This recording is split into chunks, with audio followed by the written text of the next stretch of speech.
आंबे स्कूल कामेदोल शेवगाव जिल्हा अहमदनगर इयत्ता 7वी विषय मराठी धडा 12वा. सलाम नमस्ते.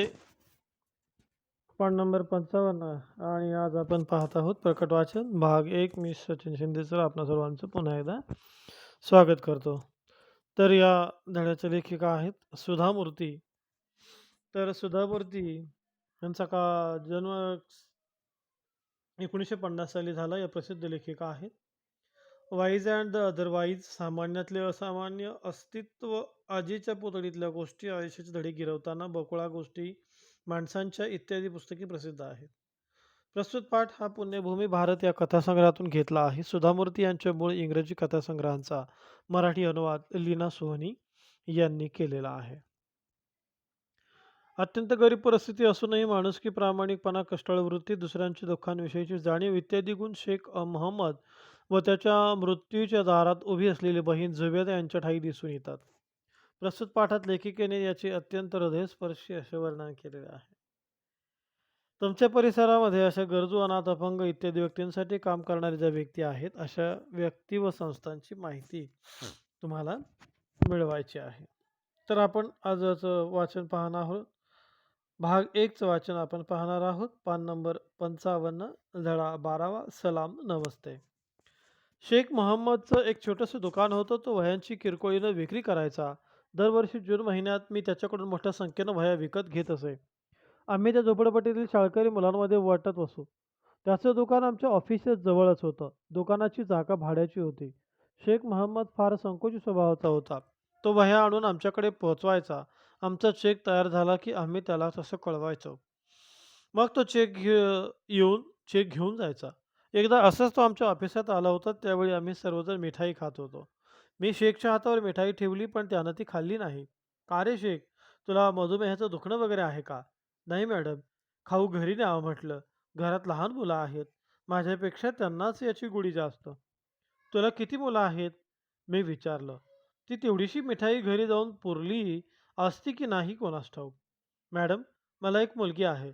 शिवाय माझी भाची पण माझ्याकडेच असते." "का बरं? तुझी भाची तुझ्याकडे का असते?" "माझी बहीण जुबेदा विधवा आहे आणि ती आमच्याकडेच राहते." मला ते ऐकून शेखबद्दल वाईट वाटलं. तो एक छोटा दुकानदार होता. तो काही खूप कमवत नव्हता. त्यामुळे त्याच्या कुटुंबाविषयी आणखी काही माहिती काढावीशी मला वाटली. "जुबेदा काय करते?"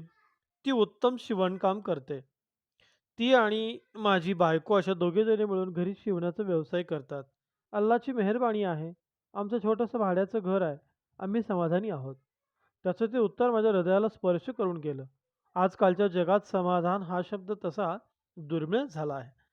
असेच काही महिने लोटले आणि एक दिवस शेखचा मला फोन आला. "मॅडम, या खेपेला मला तुमचा चेक ॲडव्हान्समध्ये देऊ शकाल का?" "का बरं शेख? काही खास कारण?" "होय मॅडम, जुबेदाला कॅन्सर झालाय. उद्या तिचं ऑपरेशन आहे." मी ताबडतोब ऑफिसात निरोप ठेवून चेक त्याच्या घरी लगेच पाठवून दिला. पण त्याच्याबद्दल मनामध्ये विचार येऊन मन उदास झालं.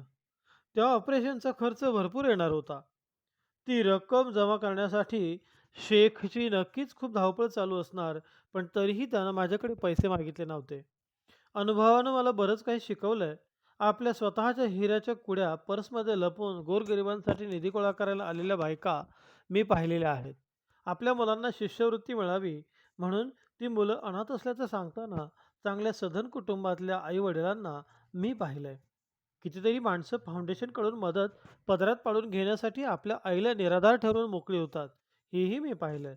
जर एखाद्या व्यक्तीला मदत मिळाली नाही, तर ती व्यक्ती आयुष्यातून उठेल असं आम्हाला ज्या कोणाबद्दल वाटेल, त्यालाच फाउंडेशन मदत करेल, असा माझा नेहमी आग्रह असतो.